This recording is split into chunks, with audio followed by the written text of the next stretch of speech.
राजनीति में जो सबसे अहम मुद्दा बना हुआ है, जिसे आप हर दिन सुनते होंगे, ऐसा कोई भी दिन नहीं जो यह मुद्दा आपके कानों से ना गुजरता होगा, वह है दलित का मुद्दा।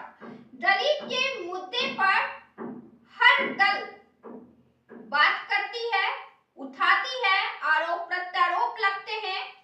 खासकर भाजपा पार्टी और कांग्रेस पार्टी के बीच दलितों के मुद्दों को लेकर लड़ाई छिड़ती है। दोनों एक दूसरे पर कड़े प्रहार लगाते हैं और केवल ये दोनों राजनीतिक पार्टियां ही नहीं, इन दलित के मुद्दे पर आपसी भिड़ंत में शामिल होती है, बल्कि क्षेत्रीय पार्टियां भी दलितों के मुद्दे पर आगे आती है और अपनी बात रखती है। बिहार से राष्ट्रीय जनता दल, उत्तर प्रदेश से समाजवादी पार्टी, बसपा पार्टी, तमाम राजनीतिक दल इन मुद्दों पर बातें करते हैं। कर्नाटक में आरक्षण के मुद्दे को लेकर भी बड़ा बवाल मचा हुआ है।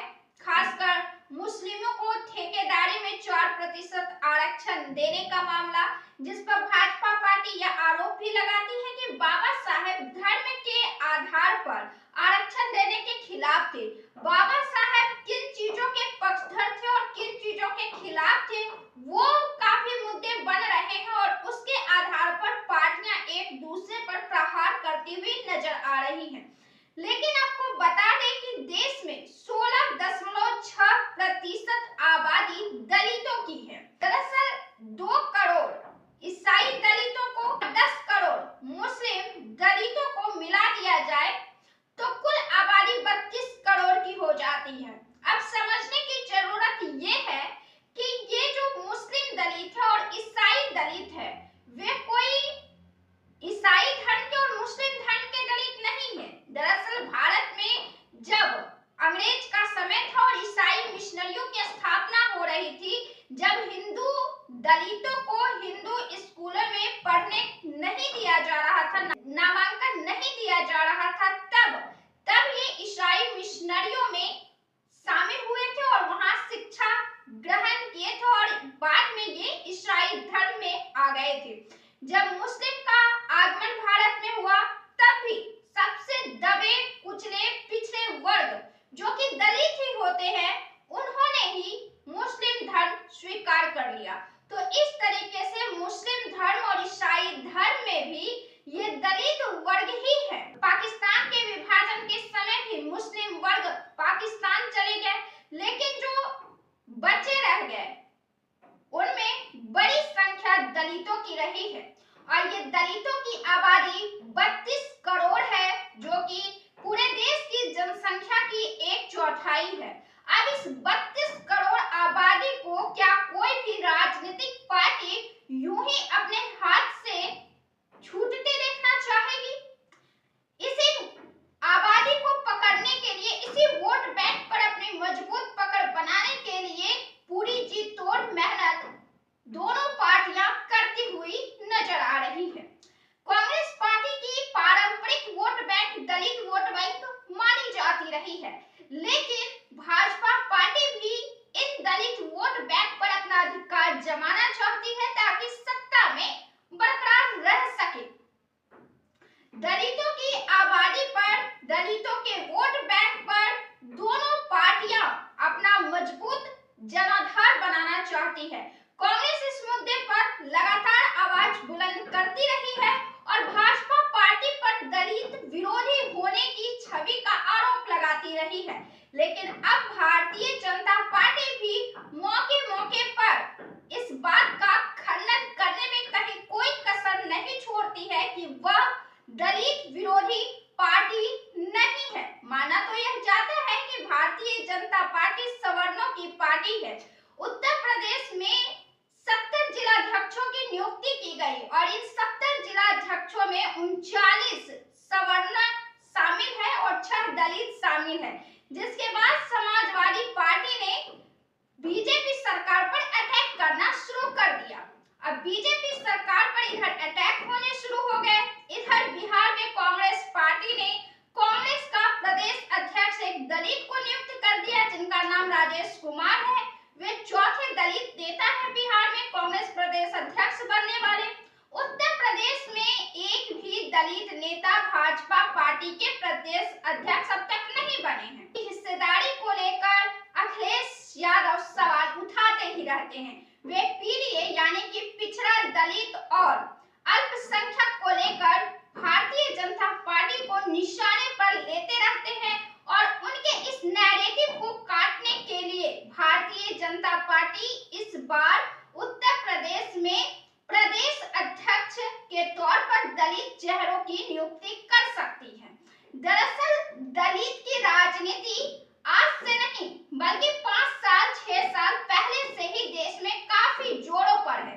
हुआ यह कि 2007 से 2017 तक के जो रिपोर्ट आए हैं दलितों के, उनमें सबसे अधिक घटनाओं का इजाफा हुआ है दलितों को लेकर। और इसके बाद 2018 में सुप्रीम कोर्ट ने अनुसूचित जाति जनजाति अत्याचार निवारण कानून को लेकर सुप्रीम कोर्ट ने फैसला दिया, जिसके बाद देश में दलित राजनीति उफान पर आ गई। दलित वर्गों ने इसके खिलाफ आंदोलन किए, प्रदर्शन किए और उनका मानना था कि सुप्रीम कोर्ट के इस फैसले के बाद दलितों के साथ हुए घटना में, उनके साथ दुर्व्यवहार में बढ़ोतरी होगी। कांग्रेस ने दलित आंदोलन को, दलितों के प्रदर्शन को पूरा साथ दिया और एक दिन उपवास रखा। बसपा पार्टी भी दलितों के साथ आई और यह मामला काफी तुल पकड़ता है और तब से दलित राजनीति अपने उफान पर नजर आ रहा है। पिछले लोकसभा चुनाव में भी जब दलितों का मुद्दा एक बड़ा मुद्दा बनकर उभरा था और 2024 के लोकसभा चुनाव में तो दलित के मुद्दे ने बीजेपी पार्टी को बैसाखी पर लाकर खड़ा कर दिया।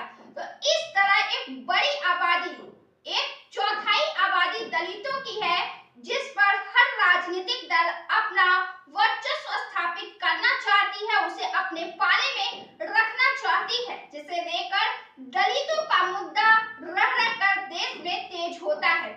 यूं तो भाजपा पार्टी जब कोई निर्णय लेती है तो उसकी खबर, उसकी गंध दूर दूर तक नहीं आती है, सीधा फैसला सामने आता है। चाहे दिल्ली के मुख्यमंत्री चुनने का फैसला हो या अन्य राज्यों के भी फैसले हो, लेकिन इस बार जो खबर तेज हो रही है उत्तर प्रदेश में, वह खबर यह है कि इस बार उत्तर प्रदेश में प्रदेश अध्यक्ष के तौर पर दलितों को नामित किया जा सकता है।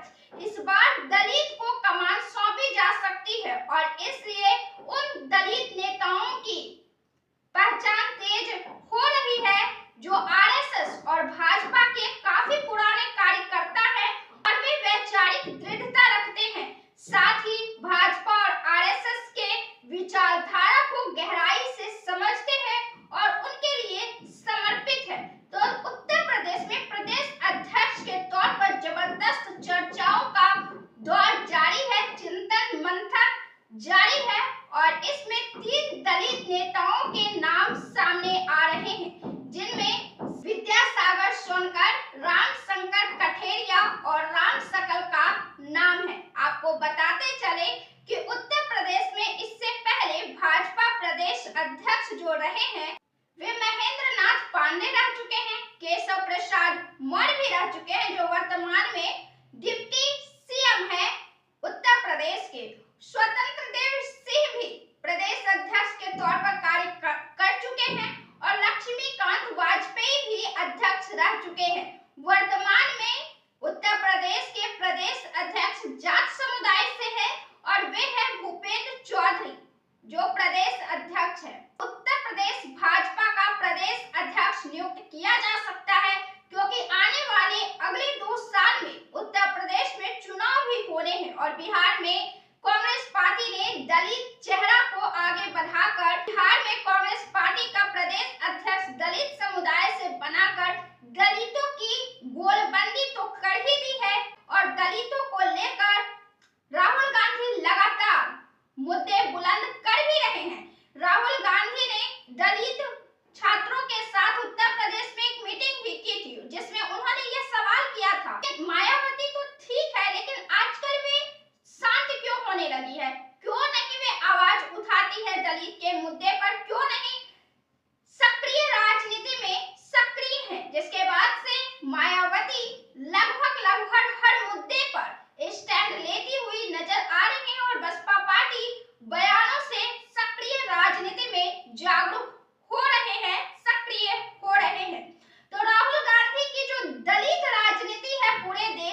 सके।